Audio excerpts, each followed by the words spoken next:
is it going, everybody? Welcome back to Trail Tales. My name is Kyle O'Grady. I am a thru hiker. I am a backpacker.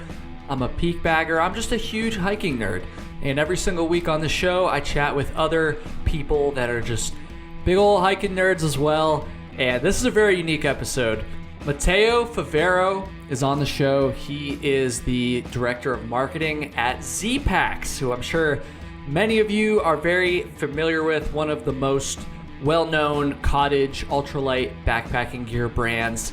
In this episode, we chat quite a bit about some of his personal hiking experience, but we also spend probably the bulk of the episode talking about Z-Packs and trying to hold them accountable a little bit for some of the common complaints and criticisms that they get as a brand.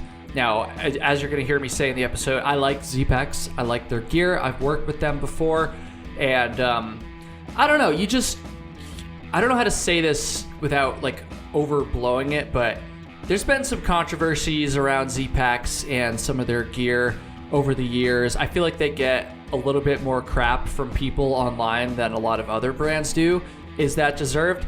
I don't know. But in this episode, I wanted Matteo to just address some of that stuff, and he was down. He was willing. I feel like that takes some balls. I'm not gonna lie, but he cares about the brand. He believes in the brand, and he wanted to really answer some of those tougher questions about their gear. And I think he did a great job. I think it's gonna give you a lot of perspective on where they're coming from in terms of these common complaints that customers have. And so it was awesome. I've never done anything like this on Trail Tales before, so it was a little bit nerve-wracking because I wanted to be fair, but I also didn't want to shy away from those tough questions. I did my best. I'm sure there'll be some people out there that think I did too much or did too little, but I'm trying, man. I hope you guys enjoy it, and I want to thank Z-Packs for being down. This is not sponsored by them, just to be clear as well. This was my idea, actually. I reached out to them about this, and they were down, and I appreciate that. So with that said, let's do it. Let's get into the episode. This is episode number 145 with Matteo Favero from Z-Packs.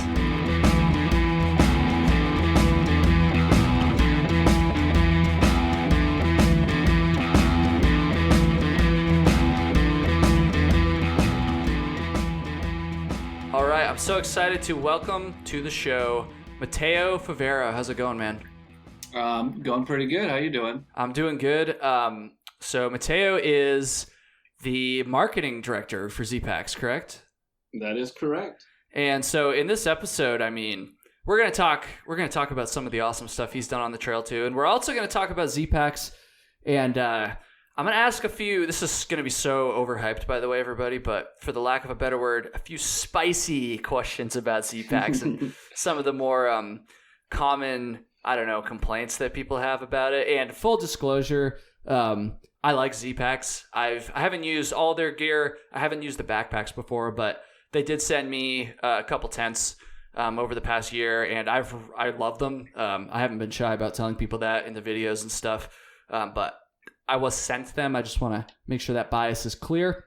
But you know, I wasn't just gonna come on here and shill for Z-Packs, dude. Like we gotta get into it a little bit. But what fun would that be? I know, exactly. And again, I'm really overhyping this. Like these questions aren't that bad, but I do just want to say that I appreciate not only you coming on, but I appreciate and respect the fact that when I had this idea and I reached out, you guys were like, yeah, dude, let's have an open and honest conversation about it. I think that's something that not every brand would be willing to do. It might be easier for a lot of people to just kind of avoid it.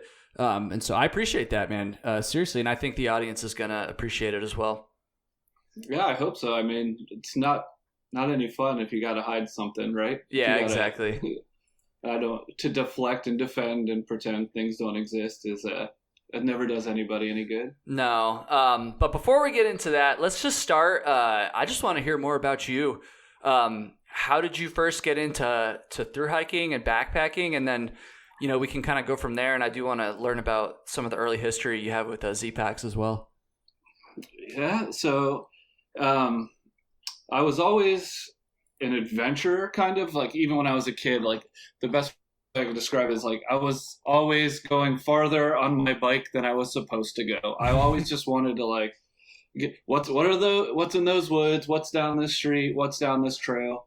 And I'm originally from Connecticut, but I moved to Florida when I was like 3. But I used to always go up for the summer. And when I would go visit my aunt, she lived in like, Connecticut has smaller mountains, but still I was always in the woods with my cousins exploring, going farther than we were supposed to go.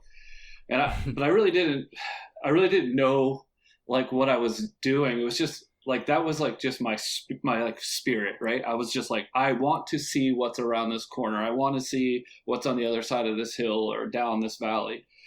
And then, so, you grow up and you get jobs and you kind of lose a lot of the things in your life sometimes. And when my wife and I got married, we went on a honeymoon, kind of an unorthodox honeymoon. We flew into New Jersey, rented a car, and we did this big loop where we went through New England and like Quebec and Ontario, Niagara Falls and upstate New York, and came back. Mm-hmm.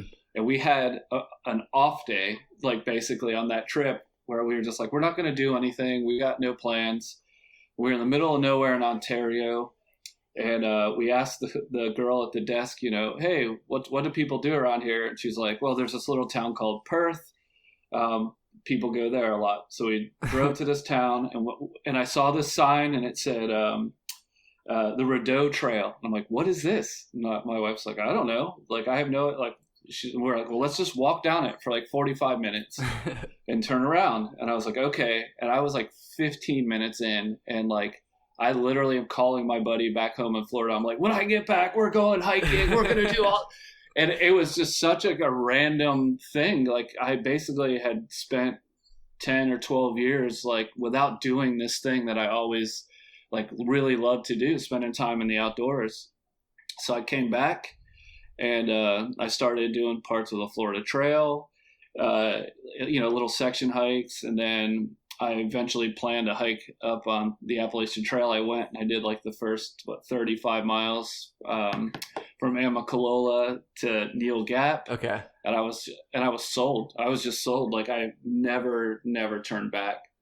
Like, so awesome. Honestly, a part of that really resonates with me too is just kind of like being real young and just liking to explore. Because I've been asked quite a bit like how I got into this, and I kind of stumbled into it when I was in high school, the backpacking and hiking thing. But like, I've never really thought about it like before that. And hearing you say that, it's like when I was a kid, I was very much the same way. I was always like going off on random, bike trails and messing around in the woods and stuff. So maybe there is like a similar origin story there. I haven't really thought about that. That's going to give me something to think about. But anyways, so you get into backpacking. When was like your first, not even necessarily like long through hike, but just like your first, I guess, proper through hike, whatever that means? So, I mean, I would say the first monumental trip for me, like a trip of significance, was in 2014. Joe, the owner of Z-Packs, and one of our friends, we went over to Scotland to do this event called the TGO Challenge. And basically, I would recommend this to anybody. It's so awesome. You pick a spot, or they give you like 8 to 12 locations on the west coast of Scotland, and you have to make your way across the Highlands to the east coast of Scotland, and you have to design your own route. Okay. And there's not like marked trails everywhere and all this stuff. It's like old goat paths and like actual like Roman like military roads. Wow. And things like. And so you got to submit your route. They vet it. They'll be like, oh, you said you're going to cross this bridge. This bridge doesn't exist anymore, or whatever. And so we went and we did it, and it was like 200 miles. And it was like my first international hike. It was like my first hike of like 200 miles or more. It was definitely the most adventurous hike. I mean, the TGO Challenge is an adventure because you're making your route. Like, yeah. You have to pay attention. You have to orienteer. So it's so awesome because like I kind of make the joke for the AT. It was like if you left town with 3 days worth of food every time, you wouldn't need a data sheet, you wouldn't need far out guide. You don't like you could just go, and it's like it's impossible to get lost almost. Yeah. It's the social experience, but it's not nearly as adventurous. Yeah. No, I know what you mean for sure. Damn, I've heard of this before, but that's so cool. Like, I don't know, I thought that in like the UK and like most of Europe, for that matter, they don't. Were you guys like actually like camping out and stuff too? Because I thought they have like some rules against like I think they call it wild camping over there. Yeah. So that is the amazing thing about Scotland. They have a right to roam law, which literally like basically in practice is you can go anywhere that you want. Like if you come across the fence, that fence is to keep animals in, not people out. Okay. So you can literally walk across anybody's private property, and like you can't sue them if you get hurt, like if you fall in a hole or something. But you can walk across anyone's property as long as you like stay away from their houses and their outbuildings or whatever. Like you can basically camp just about anywhere and hike anywhere. So it's like very uncommon. Damn, that sounds so sick. I get asked all the time, like, oh, like, when are you gonna hike somewhere else that's not the U.S.?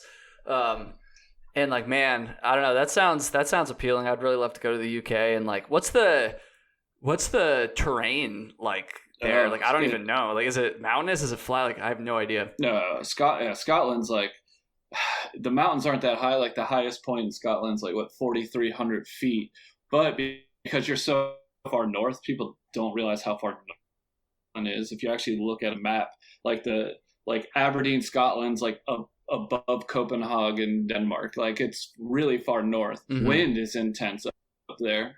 So it's like even though you're not at a high altitude, you're really getting hammered as if you were like at a higher altitude. But and one of the weird things, I didn't know this was going to be a Scotland podcast. I could do this all day. I'm curious. I don't know much about it. So yeah. So like one of the weird things you get in Scotland, which actually makes the off-trail hiking easier, is like in the 17 and early 1800s, they basically cut down all the trees to build ships. But right before that, they also eradicated the bear and wolves. So there was nothing there was no natural predator for the deer, what they call stags over there. And their stags are like, if you look at their chest, they look like they're ripped. It's like crazy. So the stags eat all the saplings, and so the trees don't grow. So basically most of the mountains have no trees on them. And that's not what they look like. They used to look just like the Appalachians, but there's no trees because all the deer eat all the sapling. So what that allows you to do is like you can literally just point at a spot and walk almost in a straight line. Like you'll go down a valley or whatever, but it's like there's like no trees in your way, and like so you really get long range views, and you can literally wander just about anywhere. So it's pretty. But there's bogs that are real. Yeah. If you hike in Scotland, you're definitely going to go waist deep in a bog at least once. Damn, I really am curious about this stuff. But I also am curious. So when did you start working for Z-Packs? Can you kind of tell that story? Because my understanding is that you were not the founder, but you were the first employee ever at Z-Packs. Yeah, so I was on my journey, right? I think most of us go on a similar journey, but I was getting into backpacking. Went on that first trip on the Appalachian Trail, and to be honest, I was still only like 35 pounds. It wasn't like absolutely insane, but I was like, this is too heavy. Like I got to ditch some of this shit. It's too much. And so I started learning about ultralight and things like that. And a friend was like, hey, have you seen this website, Z-Packs? And I was like, you can buy material, because at that time we used to sell the material, or Z-Packs. It wasn't we then, but Z-Packs used to sell the material. Yeah. And so I went and I looked. I was like, oh, this is interesting. Maybe I can have my mom help me sew something down the road. And at that time, I noticed it said they were in upstate New York. But anyway, I was, obsessing over the site and reading a bunch of stuff. And anyway, so I don't know, a year goes by, and I'm trying to convince some friends to come with me and go do a section of the AT. And I like was preparing this little like ultralight spiel about, yeah, if you come with me, here's how you can save weight and make it real easy, right? And your friends are probably just rolling their eyes like, oh, dude, I've been there. Yeah. And so I go back to the Z-Packs website because I wanted to use some pictures that I saw in my presentation. And I saw that they had moved to Palm Bay, Florida, which was literally the next town south of me. And I was like, what? So instead of emailing for permission to use these pictures in this imaginary presentation I never made, I just emailed and I was like, hey, can I take you out to lunch and ask you some questions or whatever? And Joe responded and he was like, yeah. So I met up and we went out to lunch, Joe and his wife and I, and there was just the two of them working in the garage out of their house. Wow. And so, so we go to lunch and whatever, we talk hiking and we get back to the house. I'm dropping him off and he's like, hey, do you want a job? And I was like, doing what? Like, he's like, sewing. And I was like, I don't know how to sew. I was like, I have no idea how to sew. And he was like, well, I'll teach you. And it was like, it happened to be a really weird time in my life. My last job before Z-Packs was basically doing some CAD work for like architectural stuff. Okay. And that was right after the housing market collapsed. So I kind of was like literally transitioning jobs and I had this weird open space. And I was like, you know what? Like I can make my own gear. Like, right. That's totally like the selfishness, right? I was like, I could make my own gear. I was going to do this anyway. So now I can learn how to do it. And so, so in 2010, I started in the garage with Joe and Cheryl. And wow. It was just the three of us in their 2-car garage in their house. That's awesome. So I don't want to downplay your skills or your work ethic or anything, but it does kind of seem like it was almost a little bit of right place, right time, huh? Yeah, 100%. But I've kind of got this theory, and maybe this is why I tell myself to feel better, but I see it in other people too. It's like, I'm not a big believer in like luck. Like I do, you can have good fortune, but most of the things where people are like, oh, you were lucky is the only reason you are able to experience that good fortune is because you did things to put yourself in a position for it to happen to you. Mm-hmm. And it's like, you know how many people probably thought, oh, it'd be so awesome to sit with Joe and at lunch and talk hiking, but like I'm too shy or I'm this or like, well, you can find excuses, but it's like, so if you take a chance, things happen, Yeah, no, I agree with that 100%. Like that's actually something that I've thought about a little bit just in relation to like my YouTube career. It's like, yeah, there's definitely some luck that's involved, but you kind of have to set yourself up for it too, or at least be ready to take advantage of those opportunities when they come. So that's such a cool story. So I'm honestly curious about the history. So it's like, when did you guys like, I don't even know, transition out of the garage and like transition from just material to actually like making your own gear and stuff like that? Well, Joe in 2005 was making gear. Oh, okay. It started with that, but like he was just like, well, if I had to go through the effort to get this stuff. If somebody else wants it, like I'll sell them a yard here or a yard there. Okay. But yeah, so Joe, after his AT through hike, people saw what he had made himself and like, will you make me that? Will you make me that? And he had no designs on doing it, but he was like, all right. People kept asking him, so it kind of started from there. But basically, what used to happen was they only went full time like 4 or 5 months before they met me. It was just kind of like they were working normal jobs and then they would like take off and then come back. But when I started, they would keep the site open for 2 weeks, get enough orders for 2 months for both of them to make, and then shut down the site until they were done. And Interesting. And they would do a cycle of that. And I was like, why are you doing that? We can just hire someone else and keep taking orders and basically, so it was like, I brought in a friend, I brought in my sister-in-law, then another friend. Eventually I ran out of friends. Well, we got to 7 or 8 people in the house. And so we were taking up a bedroom and the garage. And eventually it was like, all right, now we need a shop. So it only took like a year and a half after I started before we got a shop. And then we got the bay next to that initial bay. Then we got another bay, and then we moved to a bigger facility, and a bigger facility, which is where we're at now. Gotcha. It's so cool. Like I've used like all this gear, not just from you guys, but from all these like, cottage brands or whatever you want to call it, for so many years now. But I've never really like learned much about the history. So it is pretty cool to hear about that, because it's still, in the grand scheme of things, it's still a relatively, I mean, backpacking gear isn't new, but the cottage thing is, I guess, relatively new still. So it's it's cool to hear about. When actually I'm gonna transition to something else actually. So are you down to get into some of these spicy, I guess, questions? There's nothing really off limits, so it's spicy. I feel like that makes it sound bad. But I like spicy. Spicy sounds better than controversial. Yeah, I guess that's how I framed it in the post I made asking for questions, was controversial, but I feel like that wasn't really fair. But anyway, so I don't know, like, people on the internet can be pretty brutal sometimes, and there's definitely been some chatter out there about Z-Packs and other brands too, by the way. It's not just limited to you guys, but I definitely noticed maybe like a little bit more of it coming towards Z-Packs. That could be just a result of the fact that you guys are one of the most popular of these cottage brands, and a very popular brand for people to use on the trail.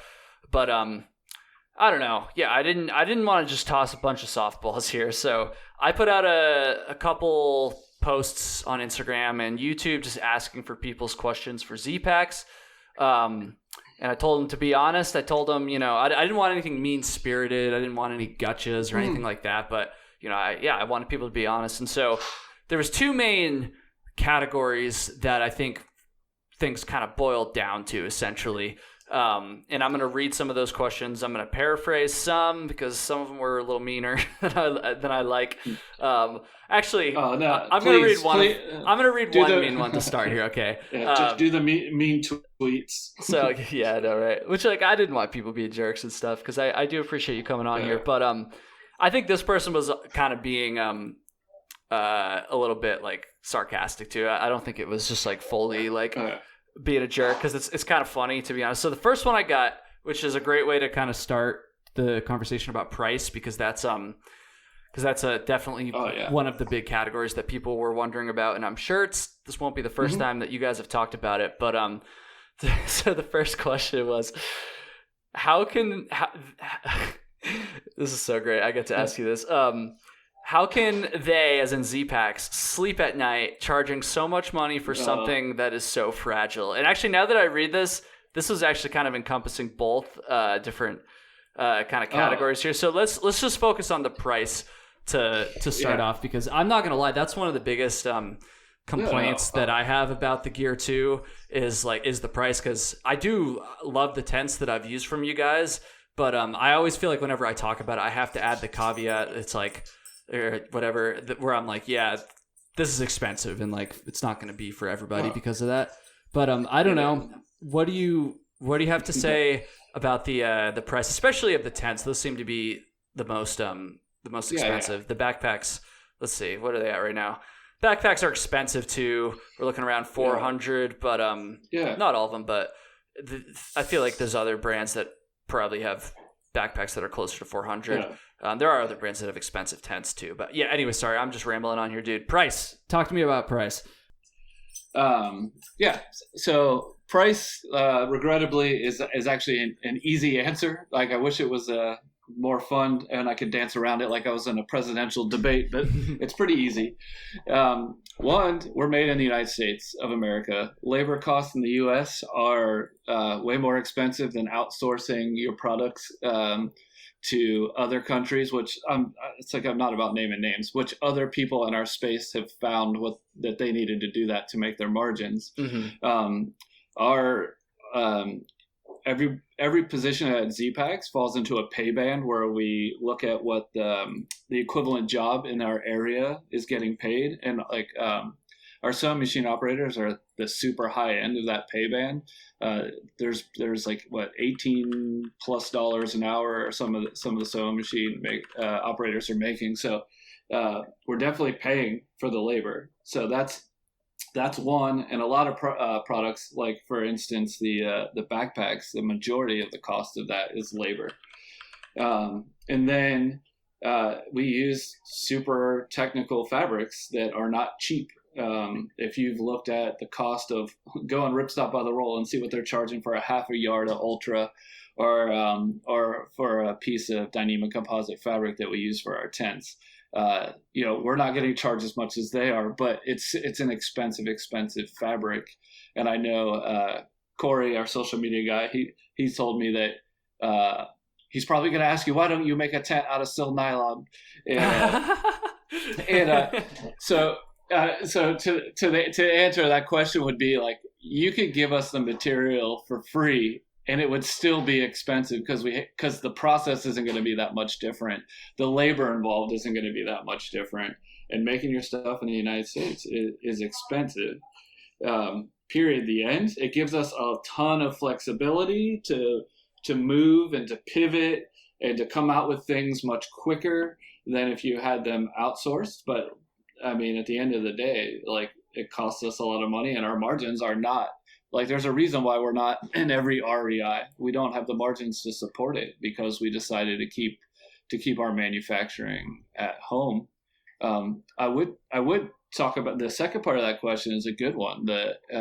This is a thing that has really, really changed since I started at Z-Packs, is you're talking about the material being so fragile.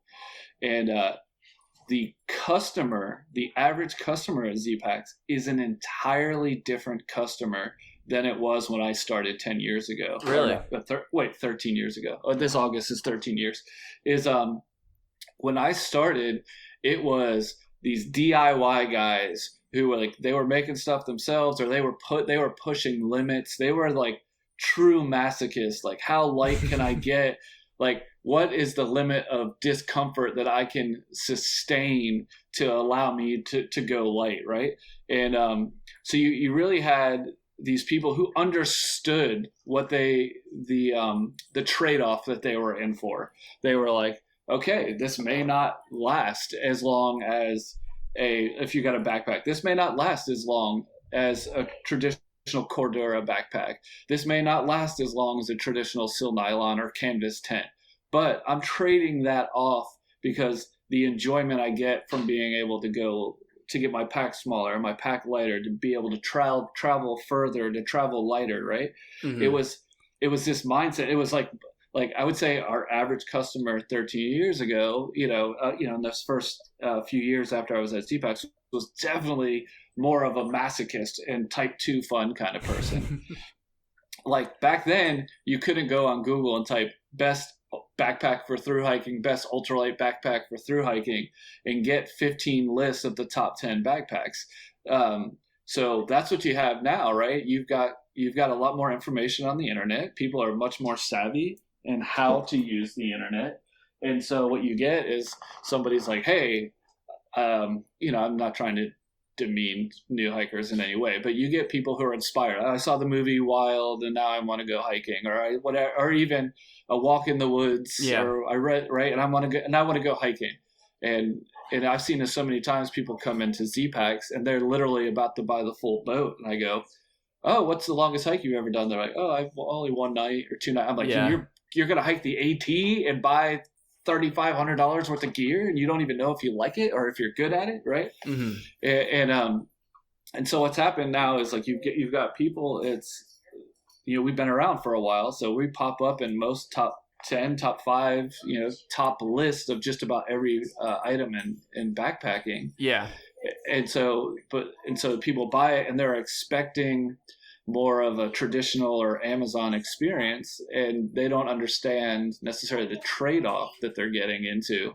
Mm-hmm. And the best analogy I've ever found, and this might be a poor analogy, it's just the best one I found, is to look at it's not just us, look at the materials and gear that ultralight cottage manufacturers are making and understand that like this is the equivalent of like a race car, right?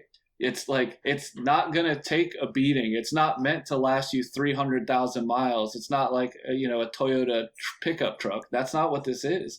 You're getting a high performance piece of gear that's packs down small, weighs very little, super strong for the weight, but this isn't a thing that's like I'm going to buy item A and it's going to last me the rest of my life. That's not what a NASCAR does. That's not what a Formula One car does. Mm-hmm. They're very specific, and they need certain types of care. You can't be as tough on them.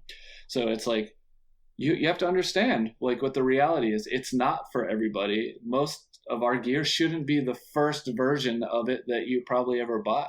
Like you need to have you need to have experience. You have to understand what works for you and what doesn't work for you, and then make an educated decision on what sacrifices you're willing to make. Like some people are just hard on gear, Oh yeah, definitely. No, that all makes a lot of sense to me, especially kind of using the example of the more beginner, I guess, because I could totally see, and actually I know of a circumstance where a brand new hiker bought a backpack and it broke very early on, and he probably wasn't being. Now, I feel like it probably shouldn't have broke that quick, even given the circumstances, but he definitely was not being super careful with it. However, I also know of another example of someone who is quite an experienced hiker, and I'm sure there's more of these too, who understand how to use the gear, have upgraded from cheaper, probably tougher stuff. Certainly was not a novice, who brought a backpack out, and within the first 2 days, I think it was, the backpack wasn't rendered unusable, but the outside mesh pocket, I think it was mesh. It wasn't my backpack again, but the outside pocket ripped, and she was not super pleased about. And I have heard a lot of other stories of hikers, experienced hikers, saying that. And so I don't know. It does kind of seem like there is a little bit of, I don't even know if I'd call it a trend, but it's not unheard of, at least I'll say, for it not just to be the beginners that are dealing with some of these, issues with gear breaking. Yeah. No, I wouldn't say that that's exclusively the thing. And that's why I definitely wasn't trying to blame. No. That was just an example you used. Yeah, I think you were clear about that. Yeah. I just wanted to make this part clear as well, just to see if you had anything else to say about that.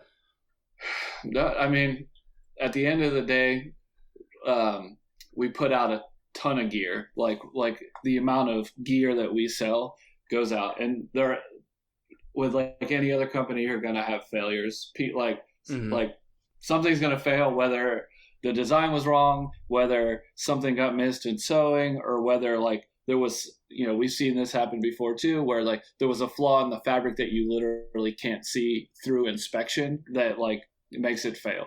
So things are gonna happen. We do have, I mean, whatever. I hate even sounding like deflecting.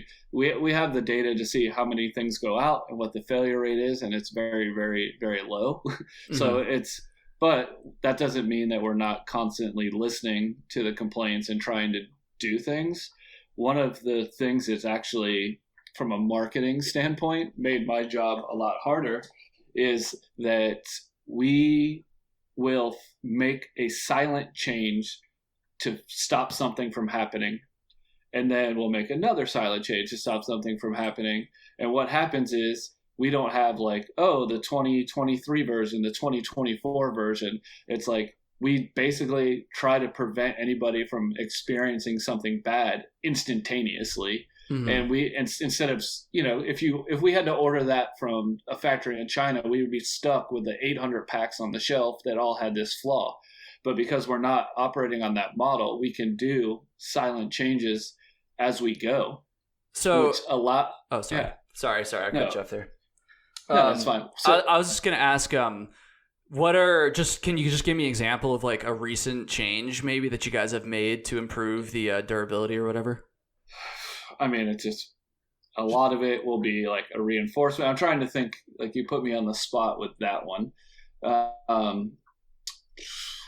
can't think of anything right now because I'm so involved in the new products. I know it's not exactly your department either. Yeah. Well, you say that, but I actually did just get the design just got transferred underneath me, so it did just recently start to be my problem. Just usually it's the way reinforcements, the way things are sewn, just things like that. I can't think of. Well, I mean yeah. I mean that definitely makes sense though. And another question I have too is, so I have bought things from you guys before, but it's been a long time, and like the most recent things were sent to me for video purposes, as I've been very clear about.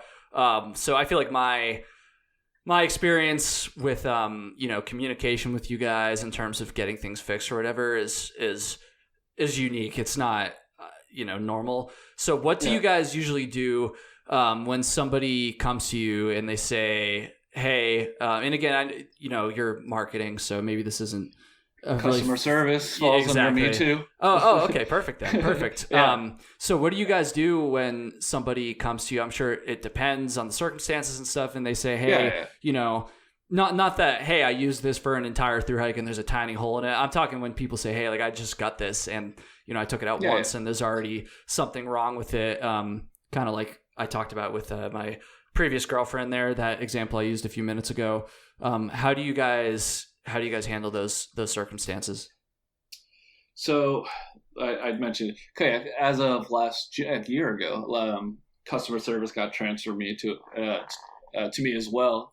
And we kind of had a philosophical, like, deep dive, the supervisor of customer service, and we came up with a more in-depth plan, and we presented it to the team and made sure everybody was on the right page.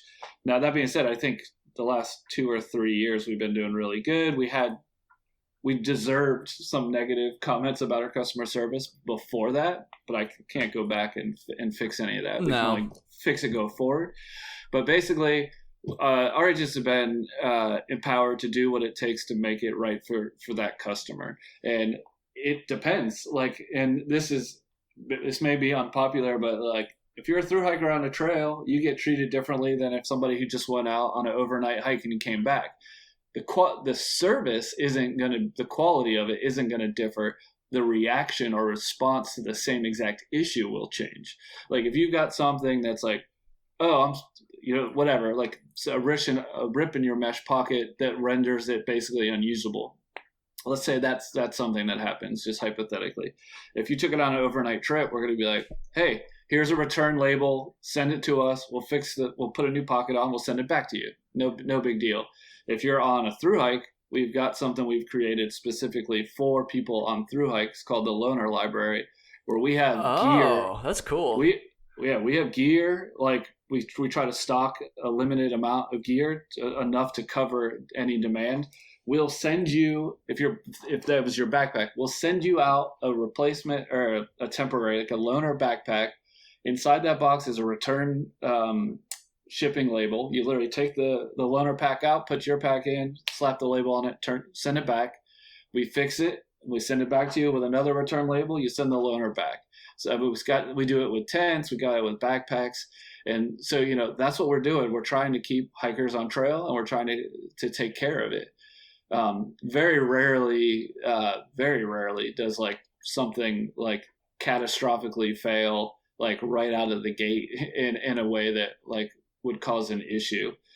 So we don't really run into that very much. It's usually with more extended use or like a weird extenuating waiting circumstance. But like I said, the agents have all been empowered to do what it takes to make it right in that situation.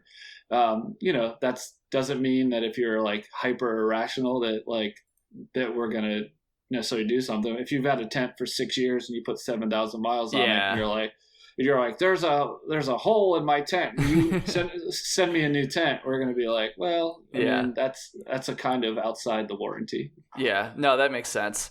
And so speaking of maybe not necessarily the warranty, although it's related, just in terms of like, you know, the claims of how long gear should last. I have this one. It's kind of a question. It's kind of just a customer experience. We're gonna rip into you a little bit here. So this is just a comment that I got talking about Z-Packs gear, and so it's related to the durability, but there's also one part in here more specifically that I want to have you elaborate on, or maybe even I feel like I've heard this too, but I can't quite remember where I heard this, so maybe it's not true. But anyway, so this person wrote, my first set of hip belt pouches lasted 300 miles before the attachment hooks tore off. They sent me new pouches, but now 800 miles into the PCT, they're both starting to tear around the rear attachment points, and the elastic loops are nearly torn as well. Also, my hip belt needed replacement after only 1,000 miles. And so here's the crux of it here. Z-Pack says that their gear will last, quote, at least one through hike, but I've had multiple durability issues so far under the 2,000 mile mark. Z-Packs was pretty good with warranty replacements, but I'd rather not have my gear failing mid through hike. So the part I want to highlight here is the Z-Pack says that their gear will last at least one through hike. I feel like I've heard that before too. I did just quickly look around and I couldn't find it on the website. Is that something that you guys do claim, or is that kind of exaggerated? Well, I mean, so the warranty actually used to be 1 year or one through hike, but that was kind of a little ambiguous, where it's like, well, a through hike could be 6 months, which isn't a year. So which one is it? Yeah. So some of the products definitely say, you know, typically will last you one through hike, depending on what it is, and it's 100% product to product use case scenario. Like definitely those clips did break on the belt pouches. So guess what? We went back to not using the clips on the belt pouches. Oh, okay. That was a change we made. The way that those elastics were sewed on, that's been reinforced and done differently. So what they're saying, their experience may not diminishing it. If it happened, it happened, obviously. Yeah. But that's the thing, is we're constantly making those little changes. Even they said that we took care of them and it wasn't we made it right. But the flip side of it is exactly, you want to be able to believe that the gear will do it and that it will last to the end. And I think there's been enough. I mean, at this point, like I said, since I've been here, it's 13 years. There is so many examples of it doing exactly just that. That you know, it's hard to say that the typical use case scenario isn't that. Yeah, so. And I'll say, just to reinforce that, like I definitely know people who have used Z-Packs gear for well over. I know people that have used duplexes, for instance, for like multiple through hikes beyond what you guys claim. You know, they should last for. So I don't know. We've had tents do the triple crown, like one tent survived the triple, multiple instances of that. So it's like, you know, like you get something sometimes where it's like, oh, I'm 2 weeks in and I got pinholes on my duplex or something like that. And then on the other side, you got, well, also there's the duplex that did a triple crown. So it's tough sometimes to balance those things out. Yeah. And also, of course, I know of other cottage companies who also have similar feedback in terms of quality. In fact, I myself have experienced that with other companies as well. Gear not lasting as long as I think it should. So one thing I want to talk about is the moon-shaped doors on the tents. And so I really liked my Plex Solo that you guys sent me. However, the only issue I have with it, that's right, I have the audacity to complain about a tent I was given for free. The only complaint I have about it is the moon-shaped door, dude. What's the purpose behind that? Are you guys going to change that? Because I just find it pretty obnoxious. And I actually did, the only quality issue I ever had was I did end up tearing, not the zipper itself, or the zipper line or whatever you call that, but the mesh, like where the zipper connects to the mesh there, that tore a little bit on my PCT hike. I don't even know how, but I'm guessing it maybe just I didn't unzip the door enough when I got in or something, and that put some pressure on it and ripped it. I'm not exactly sure, but what's the deal with the moon-shaped door? Is there any plan to change that? So that you're not original in your hot take there. So yeah, I'll start with that. So here's the part that blows people's minds. Okay. Is like that is probably one of the most common requests / complaints we get about. I got our a number tents. of comments about it too when I put out my questions for you guys. Here's the flip side of that. Okay. We sent out a survey to not only every existing customer, but also everybody who followed us on social media. And the survey was, which style screen door do you prefer on a tent? And guess which one came in first? I know the moon one came in first. The moon one. And so like I would have put money that it would not have been first, but it was first. And not by a large margin. So basically, 3 different styles came very close to each other, which basically just showed us that there isn't really a strong consensus. So it's like, but okay. That being said, here you go. You want to hear it first? You heard it here first. We are coming out with a tent this summer that has an L-shaped zipper. Oh shit! There it is. It's a totally new tent. It is not a Plex tent. It is a totally new tent, and it will have an L-shaped zipper. Awesome. Well, that's cool to hear. It's funny, actually, in one of the comments where somebody asked about the moon-shaped door, there was actually some like replies to it saying, or talking about the survey you just mentioned there. And so I do think that it is kind of funny, isn't it? How that's like, you're saying one of the more common complaints you get, but it's like people still like it. I don't know. Personally, I'm not a fan of it, but I mean, it's definitely, I think it's a good trade-off for the rest of the awesome things about the tent. But that's interesting. I am excited to see how that new tent looks, though. Oh yeah, I'll send you a picture after I tested it in Scotland. Nice. Last month. It's nice. Hell yeah, dude. Okay, so one more, I guess. What did I say? Spicy question. Spicy. So this one, I'm gonna stumble over my words a little bit. I only got like one comment or question about this, and then I deleted it like an idiot before we started talking, which is my bad. So I can't read the exact question, but it was something about the Give a Shit campaign, or just like public lands, giving back to public lands or something like that. And I really, I wish I didn't delete the damn comment like an idiot. I think it was along the lines of someone who wasn't happy, or was claiming that you guys weren't giving back to public lands or something like that, which I know isn't really true. So I wanted to give you a chance to talk about that a little bit. No, so I would say like, I'll name names on that one. Boy. I think it's it's okay. It's okay. We're friends. I just he literally texted me while we were having this podcast. Oh, cool. So we had a really, really good relationship with Darwin for a long time. He was a customer of ours before he ever got big, and whatever. He went with us to Scotland when we did the TGO in 2019.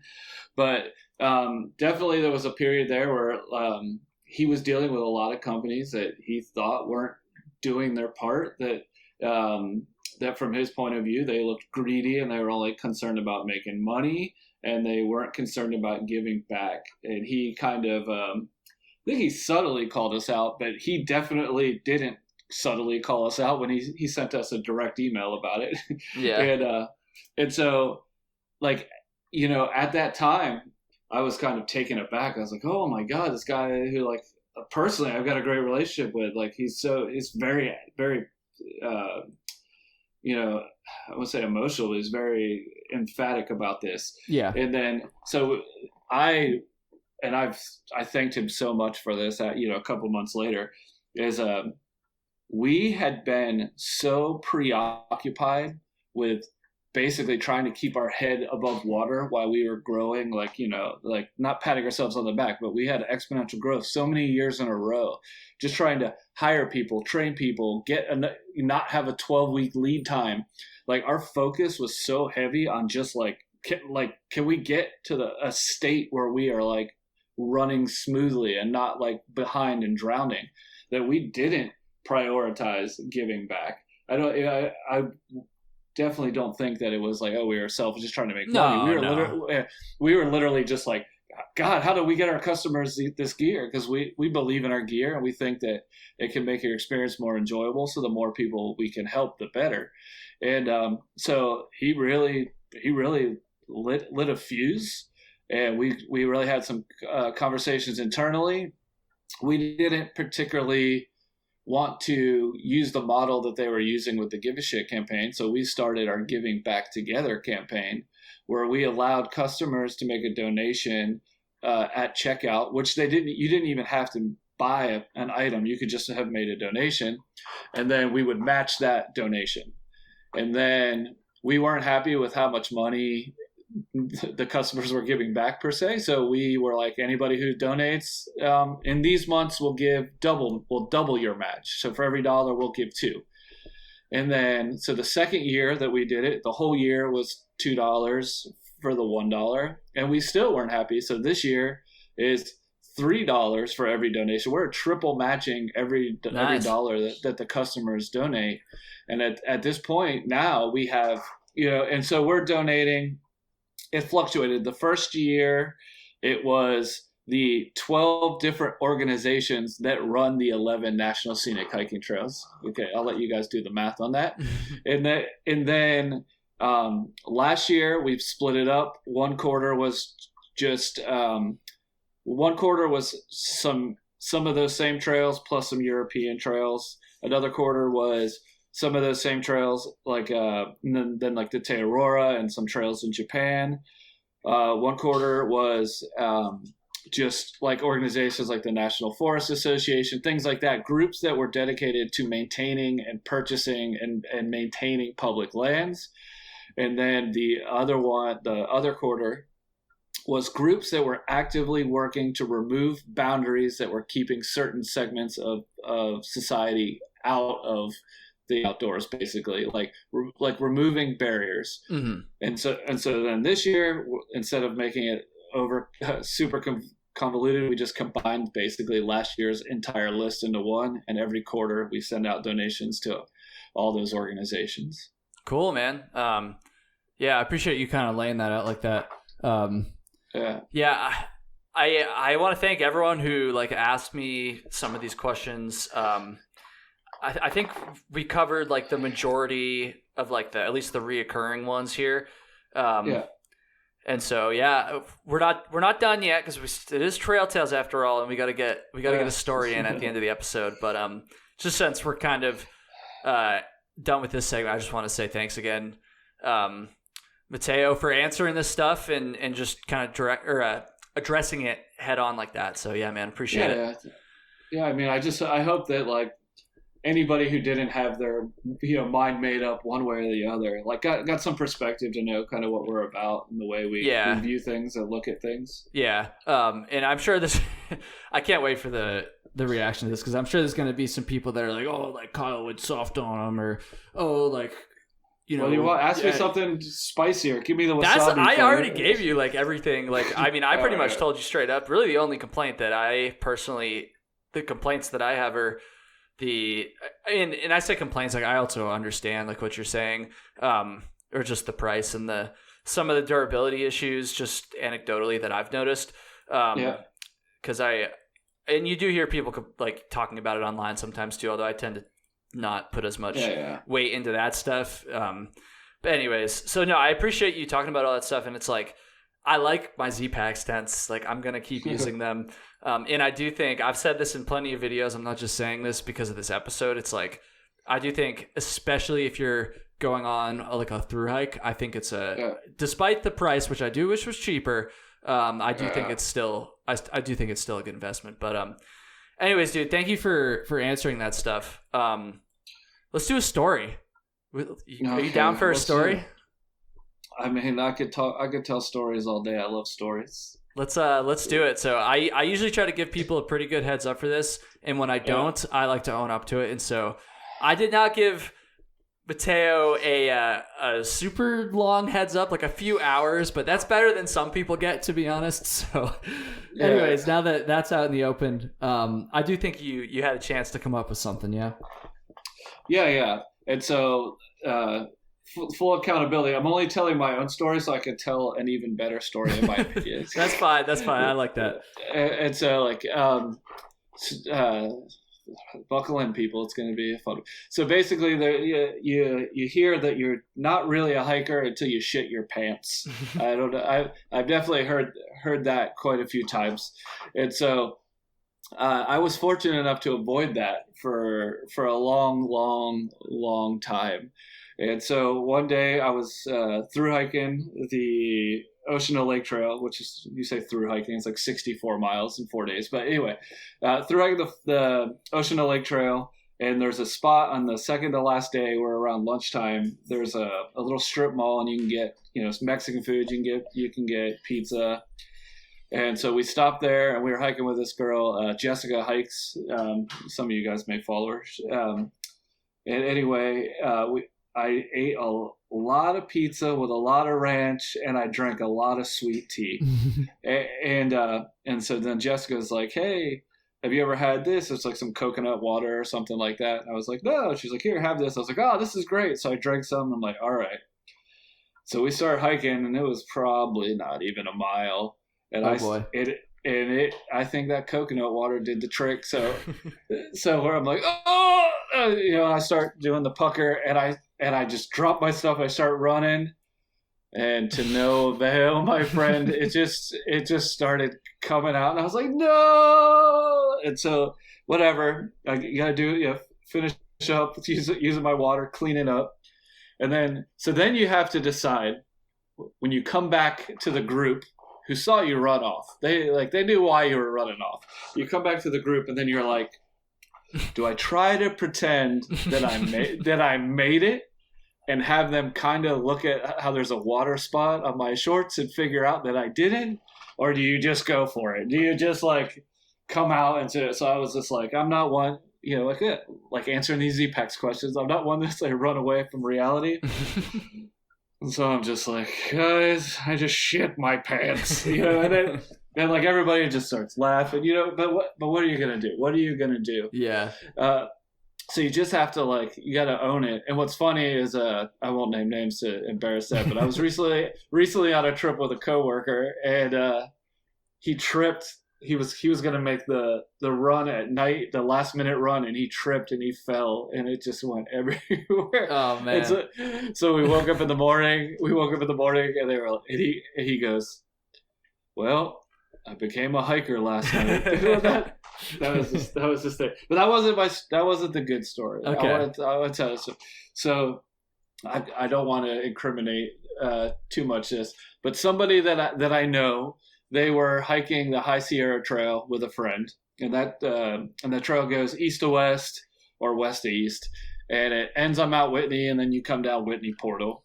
And so it was the last day. They got up, they did the sunrise, the hike up for sunrise on Whitney, and so they start coming down the 99 switchbacks, and the one guy's like, "Oh, I gotta go," and there's nowhere to go. You cannot, there's no trail off the trail. There's no woods. There's no rocks to climb over. You're just exposed. And so he takes out his wag bag, and my other buddy, he's like, "All right, I'm just going to go ahead. I'm going to go a couple switchbacks so I can't see you or whatever." He's like, "All right." So the guy goes, and so he's waiting, and he's waiting, and he's waiting. And then all of a sudden, he starts to see other hikers coming and other hikers coming. And other hikers, he was like, "Oh my God, what's happening?" And so eventually, 15 minutes later, his buddy comes down, and he was like, "What's happened?" And he was like, "I was leaning down, I was having explosive diarrhea, and I pulled my hat down so nobody could see my face." And he was like, "People got tired of waiting, and they started stepping over me on trail while I'm having geez. explosive diarrhea into a wag bag on the Whitney Portal Trail. And I'm just like, could you, like, shitting your pants is bad. Like, you know, a lot of hikers will have stories like, oh, somebody saw me. I thought I was out of the way, whatever. Yeah. This guy had like 20 people step over him while he's squatting down, blasting into a wag bag. So if that's, I don't know how you recover from that. That's brutal. I don't know if that guy's ever went on another hike, and that's a true story. I don't know if that guy did. I think that might have broken. Oh man, I think it would break me, dude. This podcast would be gone. My YouTube, everything would be gone if that happened to me. Oh man, that's brutal. I mean, God, that's the one thing in my entire life. I don't know how I've managed to do it, even with my wife and my daughter. It's the one thing that's private to me. It's like the door is closed, the door is locked. I don't care. That's like my private moment, my private time, and to like have people like stepping over you. Oh jeez, that's like my worst nightmare right there. Yeah, dude, that's insane. Poor guy. Because there's like not much you can do either, really. No, there's literally nothing you can do. Like he had. Oh, that's the worst. That's terrible. It's funny. On my last episode, I said the guest also shared a poop story at the end, and I was like, like it's been a while since we've had a poop story on Trail Tales. Now we've had 2 in a row, so I don't know who's going to be on next, but maybe I'll have to see if there's a lot to live up to. Yeah. There's a lot to live up to. Yeah, that's going to be tough to top. I don't think I've ever heard one worse than that, to be honest. Yeah. There's more to it, but it'll be incriminating if I told more. Okay. Okay, we won't. We won't name any names. So. Yeah. Mateo, dude, thank you for coming on here. Thank you for answering these questions. Thanks for sharing that. God bless whoever that story was about. Hopefully they don't hear that. I mean, it's not like you didn't name names, obviously, but like, that's brutal. If they hear it, they'll know exactly that I'm talking about them. Yeah. So usually at the end, I have people plug like their social media or whatever, but this is a little different, kind of given you're representing Z-Packs. So I don't know what do you want to plug in terms of where people can go? I mean, I guess we could. I mean, go to zpacks.com. I mean, yeah. But I mean, that's easy. I mean, I can plug my personal Instagram too. It's not like it's pretty easy to remember. Sure. But it's not too crazy. It's not too controversial or spicy. Yeah, go for it. If you want to check out Z-Packs and all of our fantastic gear, you can go to zpacks.com. And so that's that. And if you want to follow me on some of my silly adventures, which is basically at this point me just giving thumbs up in cool places, you can follow me on Instagram at call_me_Mateo. Call me Mateo. Cool. And that's that. Awesome. Well, thank you, dude. And tell everyone at Z-Packs I say thank you as well. I really do appreciate it. And thank you for listening, everybody, too. I will see you next week.